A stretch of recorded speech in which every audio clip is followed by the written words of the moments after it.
Ladies and gentlemen, thank you. Incredible topic. When Pam said to me, Don, I'd like to speak on Marblehead sea captains, I'm glad she didn't put the word old sea captains in front of it, but Marblehead sea captains. I said, oh, sure, happy to. I went home, pulled out a book that I've been working on called Marblehead Almanac. I have a listing of sea captains up to 1900, 350 sea captains, masters, or skippers. I thought, 350 in an hour, let's see. And I simply said, it's impossible to cover every sea captain, and I apologize to any of you that are here who came saying, I want to hear about great-grandfather. But there are some significant people. You heard the introduction about the Doliber. We did not float over in a barrel. By legend, we lived in the barrel, and that most Dolibers looked like they're shaped like they had been in the past. However, I call your attention to Captain Doliber right here. And he's from the trade with Europe in the early 1800s. In fact, I was here this week, and some of the ladies were having a survey as to which one of the sea captains they thought was handsome, dashing, and daring. He's up in the running. So when you're downstairs, I want you to look very carefully, and you choose and decide who you would select. Now, I just want to tell you that there's a bit of housekeeping. There's a clipboard downstairs, and one of my projects is to get Elbridge Gerry onto a postage stamp. So there is a petition downstairs. If you're willing to sign and help me out, I've got about 250 signatures already, and this month I'll send the first set of them to the U.S. Postal Service and hope that we can get another Marbleheader recognized. As Selectman Brett Murray said, it's interesting. He was opposed to the stamp tax, and you're trying to get his picture on a stamp. But that's okay. So we begin tonight. Incredibly difficult to choose who I was going to present to you tonight.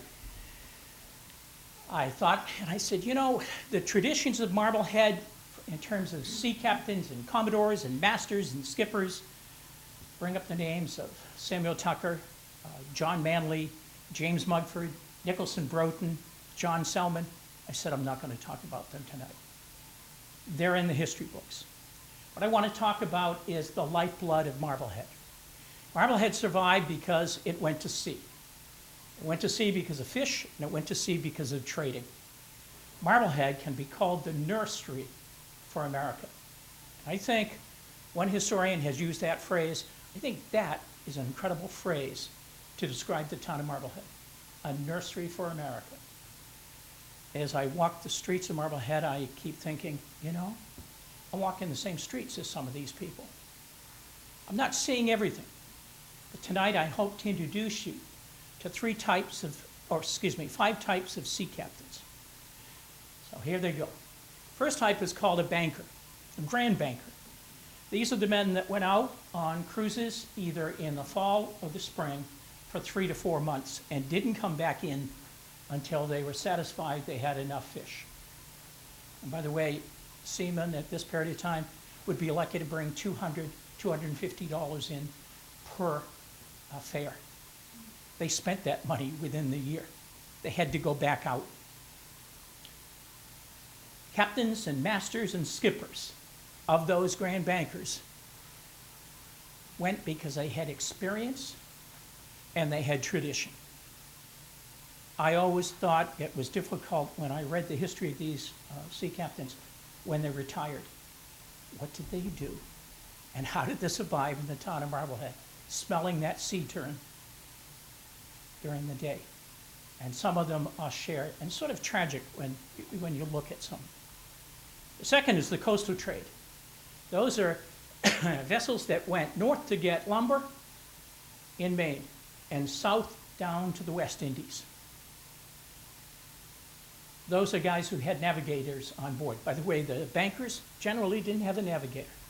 It was a captain who knew his way or plotted his way along. The third captain was one who went on the foreign trade. That's across to Europe. And I'm going to mention one of them. When you Think about this. I've been involved in researching the Adams-Pedrick papers. Marblehead was actively involved from 1790 to 1820 in trade with Archangel, Russia, St. Petersburg, Russia, Denmark, Finland, Germany. Incredible. And I brought some of the cargo lists with me, and I'm thinking, I wouldn't want to be crossing stormy Atlantic with 150 bars of iron in the hold. And I thought, these guys had to be good. You had to have a navigator with you then. The third is the military commission, either that or privateers. And the last is the sea that Marbleheaders have been associated with for the last 100 years. And that's the yachting in Marblehead. Any captains here tonight? I know one. You can see him right here. Any other captains here that fit that category? I introduced Dave Cashman. Retired. Retired. That's the best way to be. So these are men of experience, and some of them went to sea at 12 years of age as a supercargo. Do you know what a supercargo is? These are kids in training. Your dad owned the ship. So he put his sons onto different ships. They were the businessmen. You went into a port, the supercargo, not the master, determined what you were going to sell, what you were going to trade, and what you were going to buy. Boy, they learned. And these supercargoes ended up being masters of their own vessels. Most of them before 21 years of age. And then you think about it, 35, 40 years at sea. That's a long time. I found as I look over their ages, they die either very young or they die very old because the sea would take your toll on you. What's the image of your sea captain? He, and I have to use the word he because I haven't found any female sea captains, but I have always found the wives that have joined them and sometimes were better captains than their husbands.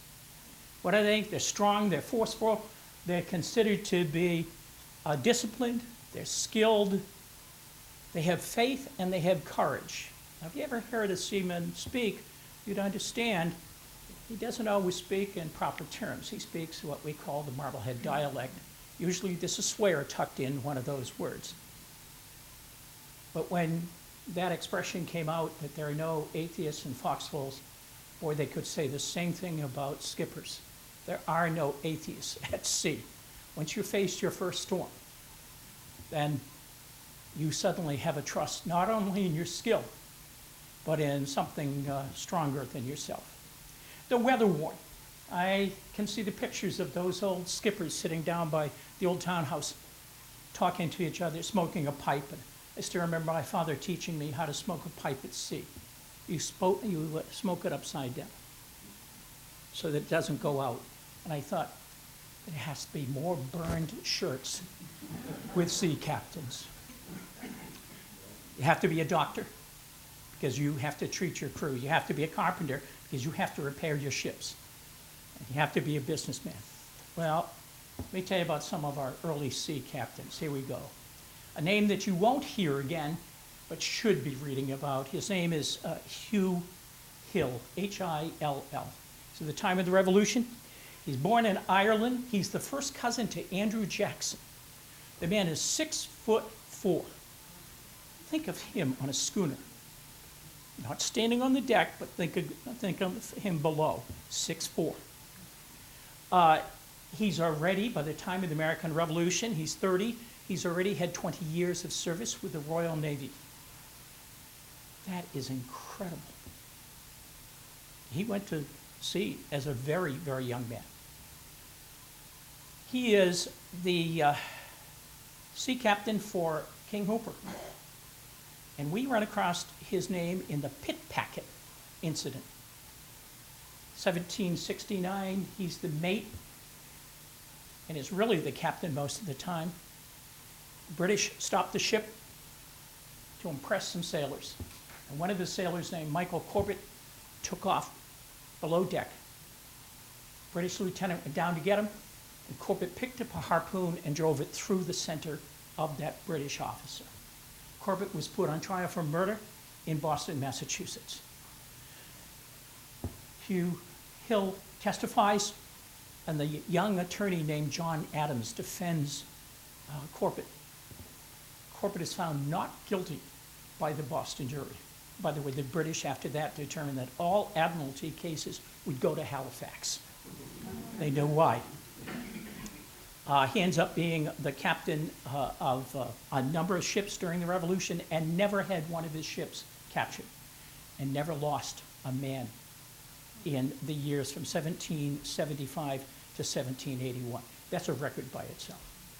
Now, one little note, he retires and goes to Beverly, where he becomes a farmer in North Beverly, not far from where the North Beverly Congregational Church is. Interesting man, you won't hear his name again. Downstairs, hanging on the wall, is Philip Besson, B-E-S-S-O-N. Born about the same time. He's in the Merchant Marine up until the time he's about 30 years of age.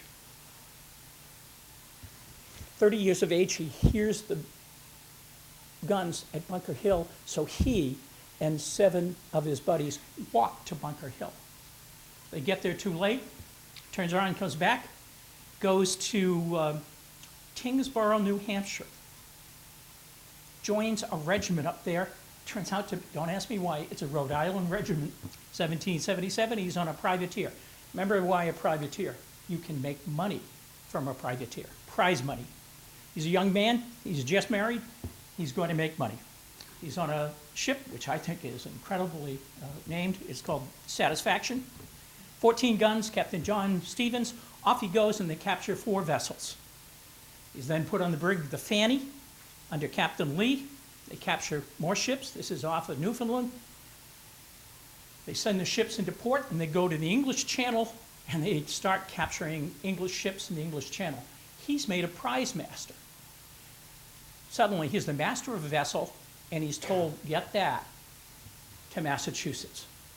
He brings it into Salem, Massachusetts, but it's not over. He serves on the Brandywine. And the British are chasing him. He runs that ship ashore and burns it.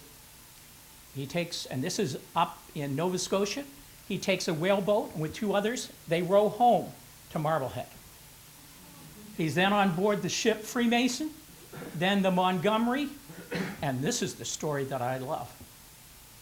He's on 20 guns, Captain Tom Collier. They took 4 prizes, and they're captured. They take him into Bristol, England, and said to him, wait before we take you to prison. He didn't wait, and he got out of Bristol to a place called Kingswood, England, where he met a sailor from Salem, Massachusetts, Thomas Johnson. They both signed up on a crew on an English ship to go to New York. And they came up with a plan when they got close to America, they would seize control of the ship, just the 2 of them. They did seize control. They were off in Nantucket. By the way, not a good place to seize. Nantucket is a Tory community. May still be. They have control of that ship for 2 days. He's the master. He's making the English do the work. He's captured, taken as a prisoner into New York, and put in the Old Jersey, a prison ship. The admiral in New York hears his story and orders that he be brought to the flagship, 74-gun vessel. He and the Salem sailor know that the moment they get on board that ship, they're done for. They did it. They seized control of the transport dory, ran it ashore in New York, talked to someone and they said, Washington's army is 20 miles away. They walked the 20 miles. They're arrested as spies. They held prisoner for about 2 days until they convinced the American officials that they were American sailors. They were able to get enough money together and they walked home to Marblehead from White Plains, New York. The moment he gets back, he goes on board another privateer, Comes back, goes on another privateer. He's captured again. He's taken to Bermuda. Then they're going to ship him to Jamaica. Gets to Jamaica, runs into a Marblehead sea captain who convinces the governor of Jamaica to let him go. So he gets on to a letter of marque and gets out of Jamaica. He's back on another privateer. He's a prize master. And he's a prize master in another vessel. And the last ship he sails on is the Gato, 14 guns, involved in a 2-hour battle with 3 English privateers. They defeat all 3, go to France, go to Spain. He's back the year 1783. He is 30 some odd years of age. And then he starts his seafaring career. He sailed on 14 vessels. So when you go downstairs and see Philip Bessel, think of that man. And it's amazing when you see this. And by the way, on his trips, he takes many of the vessels to St. Petersburg, to France. He even took it to India before he dies in 1836. What a life. So look at Mr. Bessel. He's not going to win the contest for being handsome, all right? So when you're downstairs, look at Philip Bessel. And he still has descendants here in the town of Marblehead. A descendant of mine who I like is Captain John Tissue. And it's spelled many different ways, much like you would see the Kleenex, and T-E-S-H-E-W. He's an individual from the island of Jersey. He starts off in Glover's regiment, can't take it on land, so he becomes a boatswain on the ship Polly under Nicholson Broughton. That's after Nicholson had left the Hannah. He's a sailing master under Samuel Tucker on board the Franklin, the Hancock. He's a boatswain on board the Massachusetts. He's taken as prisoner of war, and he ends up in the old Jersey in New York Harbor. He's exchanged, and he walks home. But the story that I like about him as the master is that he's made the sailing master of the ship Defiance. And if you know about the Penobscot expedition, ever heard of it? It's the worst U.S. naval disaster up until Pearl Harbor in 1941. We lost 70 some odd ships in one day. British had come in up in Penobscot to build a fort. We sent a fleet up, incredible, Continental vessels, Marblehead vessels, up they went. This is Captain Tissue's own words. Our fleet destroyed to prevent their falling into the hands of the enemy. I assisted in blowing up the Defiance with my own hands, but saved her boat and navigation instruments, which myself and 5 others rowed to Old York, which was then Massachusetts. We know it as York, Maine.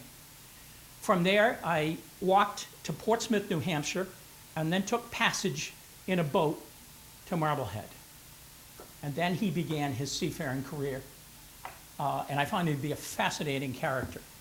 The remains of that vessel have been recovered and are in the Maine State Library. We know where the navigation tools went. He took them to get back to Marblehead. How many have heard of Captain John Bailey? I know Captain Cashman has heard of John Bailey. John Bailey's another famous Marblehead character. 20 years of age, Marblehead vessel had been taken by the British. They anchored off of Salem. Good old Mr. Bailey get some of his friends, and as I like to describe, he probably fortified himself before he went out. They got out there at night, dropped the British sailors overboard, and sailed the captured vessel back into Salem Harbor. That's the start of his career. He's the captain of a number of vessels. He's involved in the trade in Europe. He ends up being a selectman for probably 15 years. He's a state representative. And in the War of 1812, he gets a government job. He is made captain of the 40th Regiment of Infantry at Fort Sewell. He is in command of Fort Sewell on April 3rd, 1814. Significant date. Constitution being chased in by 2 British ships. The 40th Regiment fired 1 volley out, and the British ships veered away from the harbor.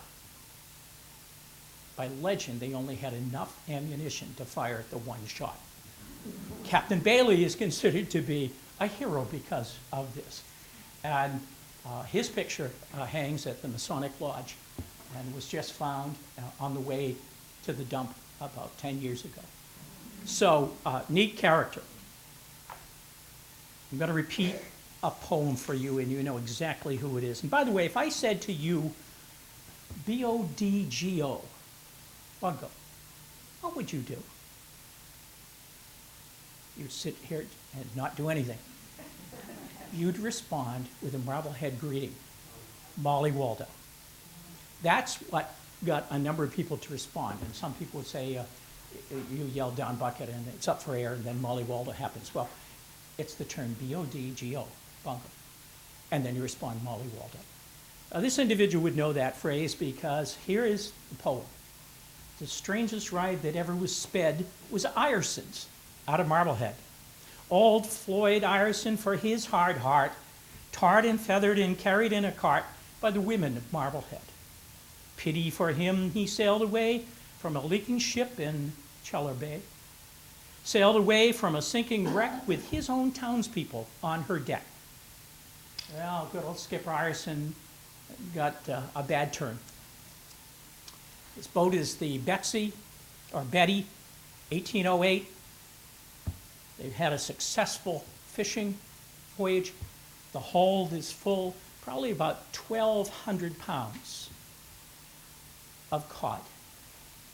They're ready to come back, and they come across a ship named the Active out of Portland, Maine. It's sinking. They lay alongside, and Ireson says to his crew, "Stay. I'm going to go below." In the morning he came out. They're on their way home. The crew had decided that the fish were more important than saving the crew. They come into Marblehead, and they had to come up with a story. They told the story about how the captain had ordered them to leave the sinking ship. Ireson goes back to his house, and nothing is said. But in the newspaper, the Gazette, this is printed. The shocking indifference of the master, they don't give his name, to the lives of his fellow creatures has excited a strong resentment in the people of Marblehead, who have deservedly a high reputation for the exhortations in the cause of humanity. A few days later came a knock at that house on Circle Street. He's told to go to Humphrey Twisden Wharf. He's at the wharf, and someone shoved him into either a cart or a dory filled with tar. He got out of the dory, and he walked along Lee Street. And the women took their pillows, ripped them apart, and dumped the feathers out on him. The men of Marblehead either put him in a cart or in a dory, and they carried him around town. They took him to the Salem border. The Salem officials stopped them and said, "Go home." They carried him back to his door, and he went into his house. He made one more trip out to the Grand Banks. After that, he became a dory fisherman. The story is told he used to sell his fish going up and down the streets, and he wore a top hat like Lincoln would have worn. But you never wanted to owe him money because he wrote your name and how much you owed in chalk on the hat.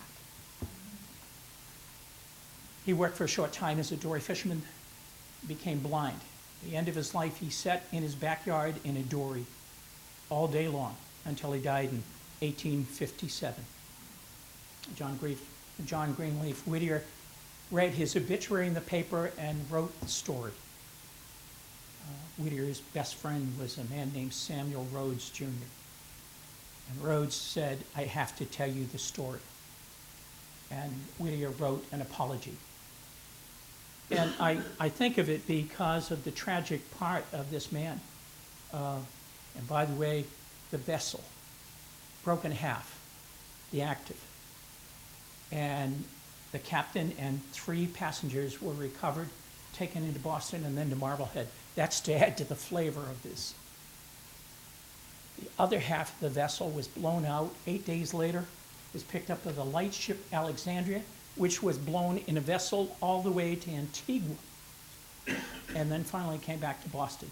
Not one single person lost their life in that shipwreck, which added to even the tragedy of the story because the crew continued to tell the story until according to the legend, until the last member of the crew confessed upon his deathbed.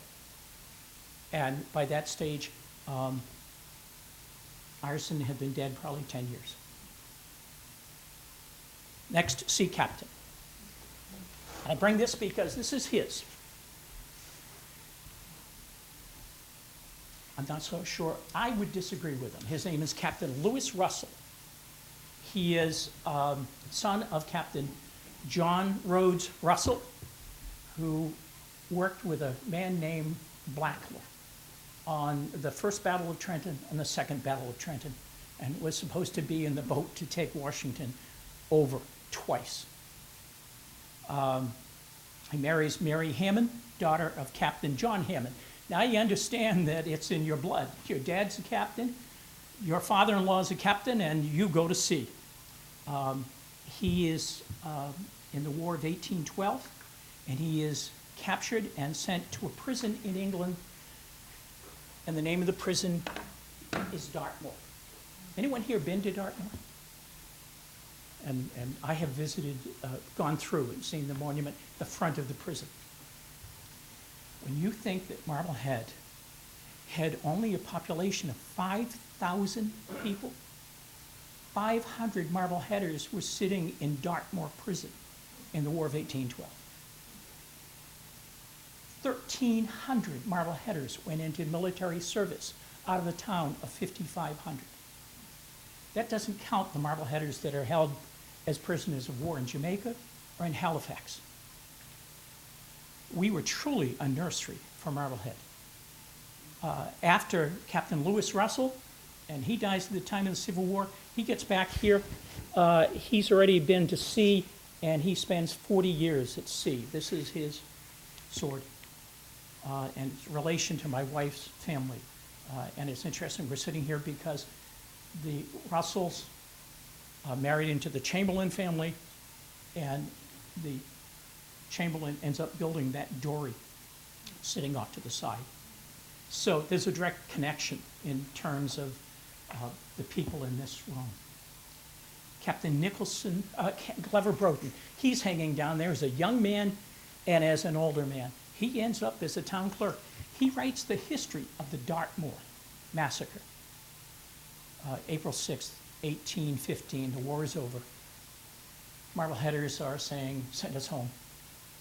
And the British are saying, we can't send you home until we have transport.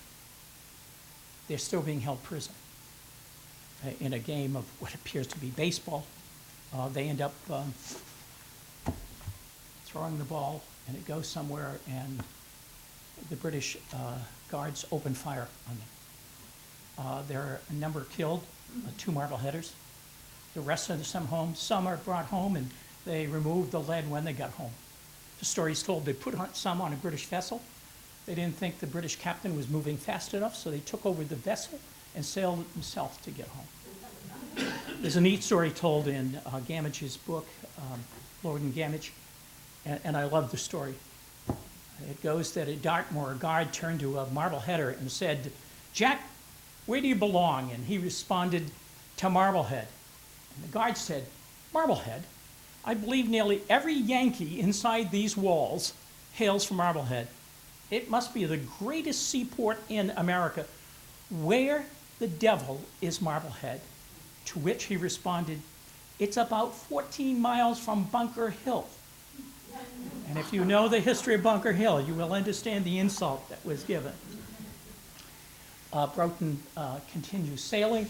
He comes back and he ends up as the town clerk for Marblehead for about 20 years. And he's the town clerk at the time of the Civil War. And I'm watching the time. There's a Captain Samuel Graves. He's sort of a neat character. I'm not sure I'd want to meet him after he'd been to a pub, because in 1820, and by the way, he crossed the Atlantic 78 times, Pacific 6 times, lost 1 man in his entire voyages, collided was 3 times, nearly sinking his ship 3 times on the Grand Banks. He sunk 1 ship and 1 schooner himself. By the way, if you can think about this, to be in the Grand Banks and to be fishing, that mist, that fog could come so quickly. And I've sat in Marblehead Harbor, and the fog has set in, and you can hear sounds, but you don't know where you are. You're tipped all around. And I'm not so sure I want to be fishing the Grand Banks in a dory with a European ship cutting straight through, and they weren't going to stop. Now, he's an incredible guy. He dies in 1881. As a young man, he's on the ship Candy. It had been seized by pirates, and they decided that these pirates were going to take things. They could take money, but they weren't going to take a life. And Graves hid a pistol. And he thought somebody was going to be killed. He jumped below. He was going to take the pistol and shoot a barrel of gunpowder and blow everybody to bits. They took the first mate up on the deck. He said, "This is it." He jumped down below with the pistol, ready to shoot, till his buddies yelled, "He's okay."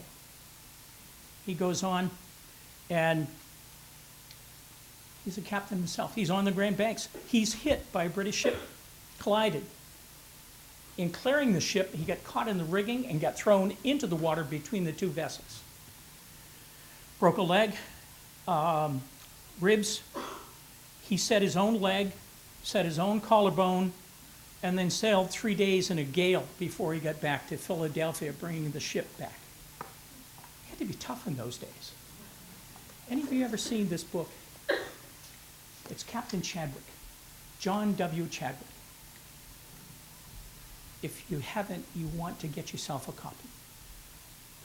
It's published by his son, and he tells the story of his father in Marblehead. And you can read it, and you're saying, he's walking up Tucker Street. I know that street. He's describing these people.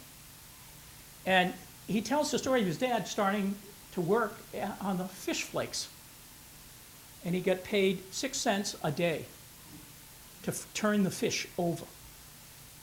And that was skill, because you couldn't let it too dry and you couldn't get it too fresh. He goes mackerel fishing off of Jersey and New York. He's at the Grand Banks at 12 years of age. First time out, he wakes up and the deck is covered with 2 feet of ice.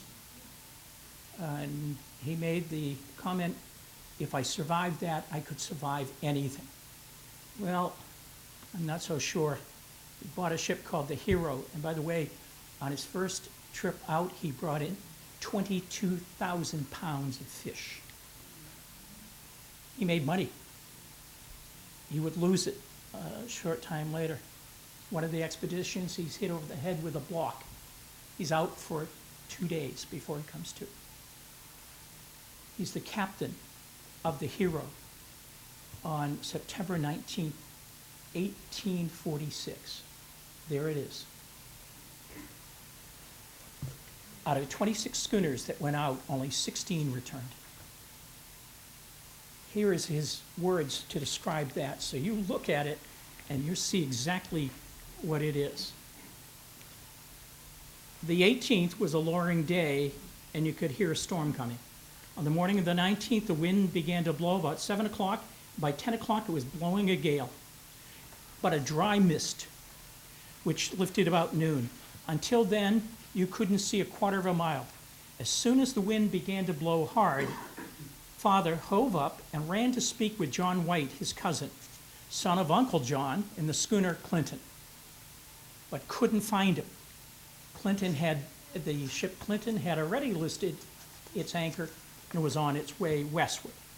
The Hero was then laid under a balanced mainsail. That's a small sail used to keep it fairly steady when you're fishing.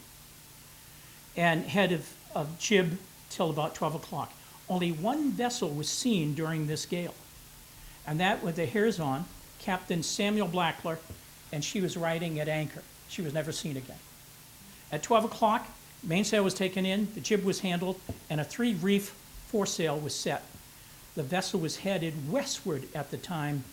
At 5 o'clock, the sail blew away and the gaff was hauled down. The sea was taking the hero on the quarter. And he describes it as a pitch and pull. He said it would stand her first on her nose and then throw her sidewards down. He said the seas ran half-mast high and a full mile long.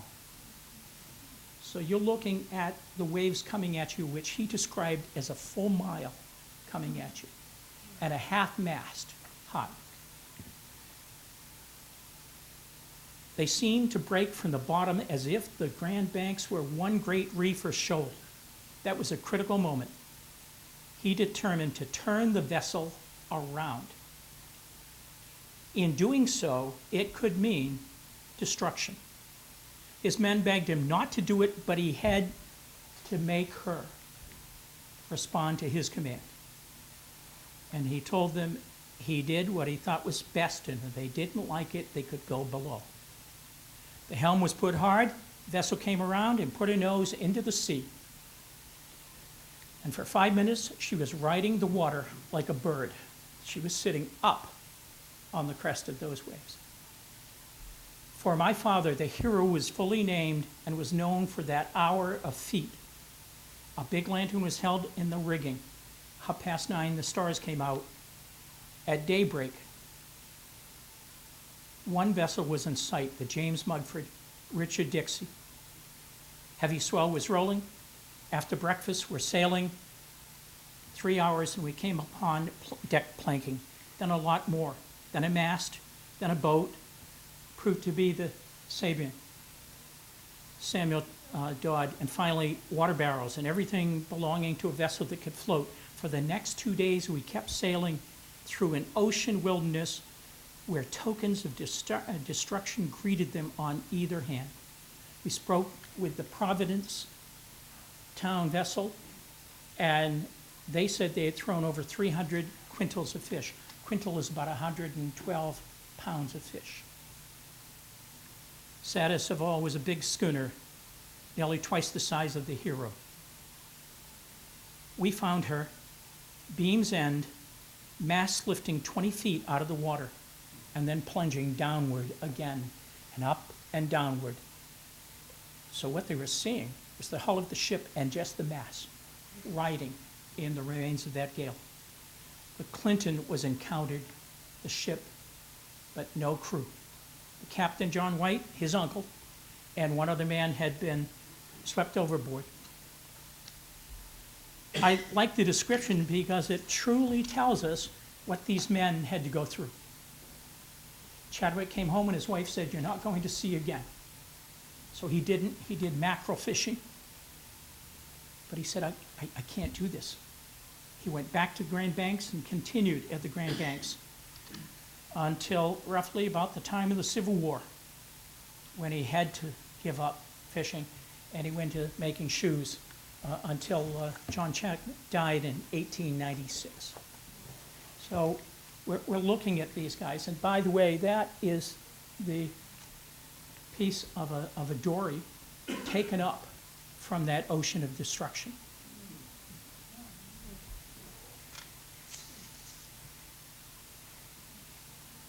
Captain Michael Gregory. We're going to see his brother's, Thomas Gregory's thing down there.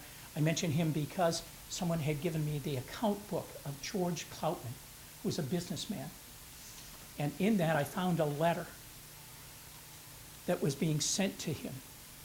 By the way, he ends up sailing clipper ships. He ends up as a Civil War captain on blockade duty. But let me just read this letter to you, and I'm watching the time, and I don't see any tapping just yet.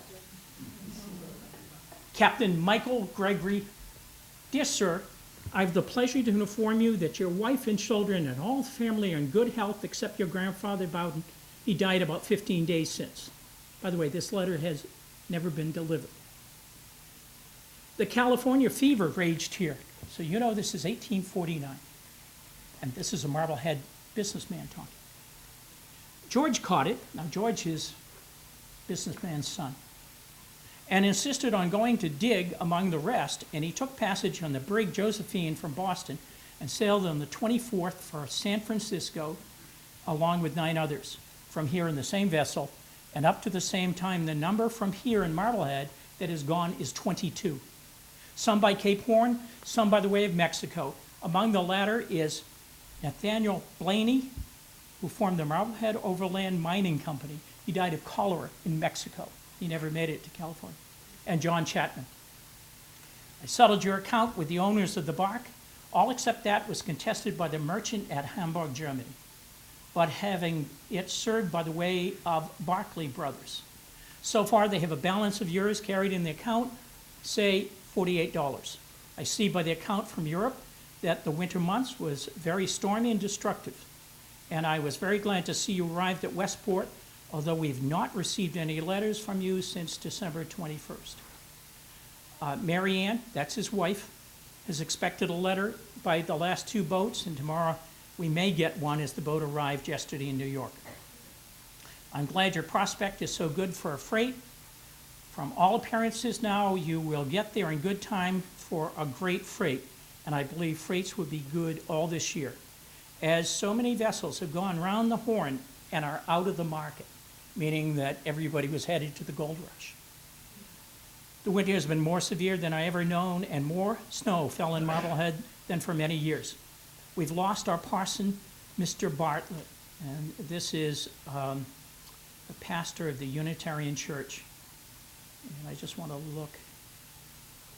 A very good man. He's mentioned by Chadwick as well. He died about the same time as your grandfather. I have nothing of importance to write, R-I-T-E. If you have a few minutes to spare and will drop me a line, I shall always be glad to receive it. Your 2 boys are doing well and enjoy good health and smart, bright, and active. And Thomas is the huskier of the 2, and consequently Frank must give in. Wishing you the best, your father-in-law, George Cloutman. I've delivered the letter. Gregory is a neat character, tragic. He retires from the sea and ends up as a night watchman at a shoe factory in Marblehead. John Cole. John Cole, neat guy, son of a captain. First trip that he makes is to Oman, O-M-A-N. He's told to stay on board the ship. He doesn't listen. He rows in, sees this strange-looking building, goes into the building, and it is a mosque. He's taken to the front and told, "This means your death." He pled ignorance.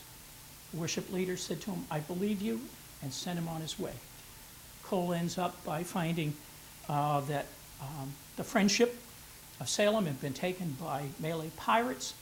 He ends up by going after the ship and recapturing it and killing a number of pirates.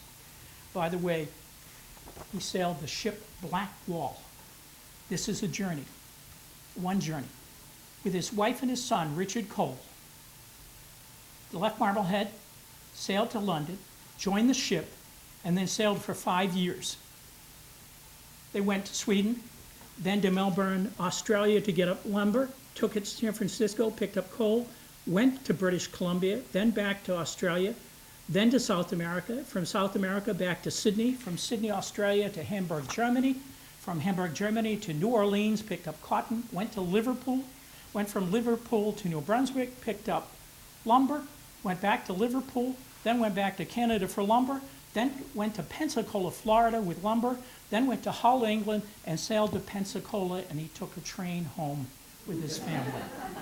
5 years. Captain Samuel Doliber. First trip around the banks, he's 12 years of age. He rounded the Horn at 13 years of age. He's in China in 1861. He goes into military service, and he is on board the USS Minnesota. He's wounded. He goes into sailing. He's shipwrecked off of California. He is the only one out of 40 in the crew to survive. He goes into whaling, sealing, and halibut fishing. He's the master of square riggers.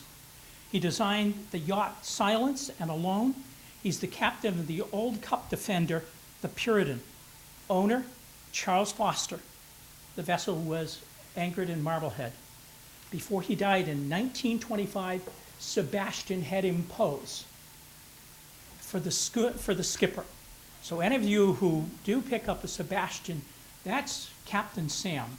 In the family, we used to call him Dumb Sam, but Captain Sam, and it's sort of neat. So you just run into another Doliber.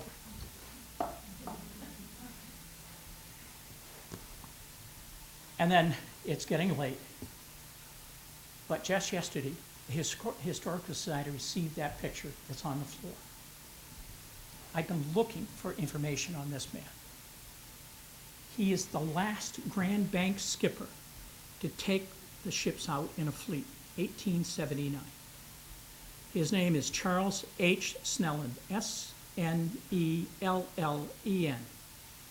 His bust is in the Selectmen's Room at Abbott Hall, and very few people look at it. He's the first gunner's mate on the Monitor in the Civil War. He comes back to Marblehead, and he's active in the Grand Banks fishing. I love the story about him. When he's on board a Civil War ship called the Huron, the barrel became clogged, and the gunpowder has been rammed into the cannon. So they tied a rope around his ankles, and he crawled into the cannon barrel, grabbed the explosives, and yelled, "Pull him up." By the time they get him out, he was unconscious. But he survived. He went on to serve in the Grand Banks. And it's funny because I was downstairs with Karen, and Karen said, "Look at this picture." And I said, "This is who I've been looking for." So he knew what was going to happen, and you see him here tonight. So I've shared just a few of those sea captains with you.